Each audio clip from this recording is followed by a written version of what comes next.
Personally, I know a few people in my life who have a hoverboard. Yes, I do. I'm not sure if I know any students at this point who have them, but personally, yes. I really don't have much of an opinion of the technology. I mean, technology is always a good thing to have, and the advancements that we've had, in many areas in technology is great. But with technology comes some responsibilities in making sure that we provide a safe community for everyone. And so, if we're talking specifically about the hoverboards and the hoverboard policy, we have seen over the last few months incidents in the media as far as people getting injured as they're riding hoverboards, young and more mature, not old, but more mature folks getting injured as they fall off of the hoverboards. And we've also seen incidents in which they've caught on fire and exploded. And so, with that being the case, we had to make some decisions here. Temple saw sort of, particularly around the holiday season, an increased interest in hoverboards, particularly as a really popular holiday gift, and therefore, before the start of the spring semester, made a decision to prohibit hoverboards beginning in the spring 2016 semester.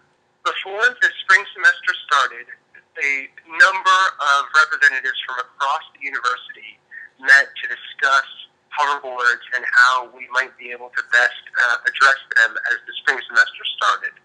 And representatives from across campus included those from campus safety, emergency management, student affairs, university housing and residential life, facilities and operations, and there was a discussion that led to a policy prohibiting hoverboards on campuses, on Temple's campuses, unless or until the university can determine that appropriate standards can be implemented to reduce the safety risks associated with them, particularly fire risks. At Cabrini to make sure that we created a safe environment or as safe as possible.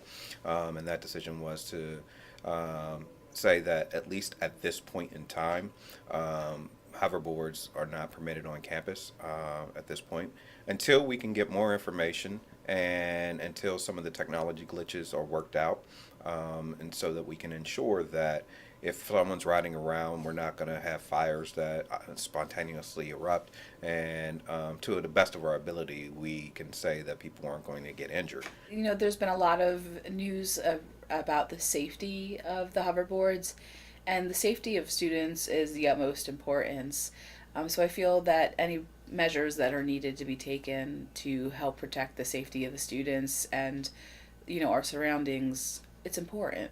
Said I bought it used, so it has its just regular wear and tear, but no problems. I mean, I understand it's all about safety, but I mean, mine hasn't exploded or caught on fire, so I mean, I just wish I used mine. I can use it, but it's whatever. It's whatever. I mean, gotta follow the rules. And so, for example, we would not want people riding a hoverboard in one of our residence halls or in one of the classroom buildings, and we have an explosion that happens, catches on fire, as we've seen on TV, and then all of a sudden, people that are in those buildings, are put in harm's way. I especially think about this in the residence halls. If someone's riding around in the middle of the night and people are sleeping, and then a fire breaks out, that would not be a good thing. And so we want to make sure that everyone is in as safe a place as possible. And then we have no problem going back at a later point in time, reviewing that policy and seeing if at some point later down the road those issues have been resolved. I'd also want to say that Cabrini's not alone in this policy. We know of multiple institutions that are grappling with these same questions and have had to come to the same conclusion at this point to just say, for the sake of student safety and welfare, that we put a ban on them. What this policy does is prohibits hoverboards from being used, charged, or stored on Temple campuses. And really what we saw was information coming from federal authorities, particularly the U.S. Consumer Product Safety Commission, which is investigating hoverboard-related fires.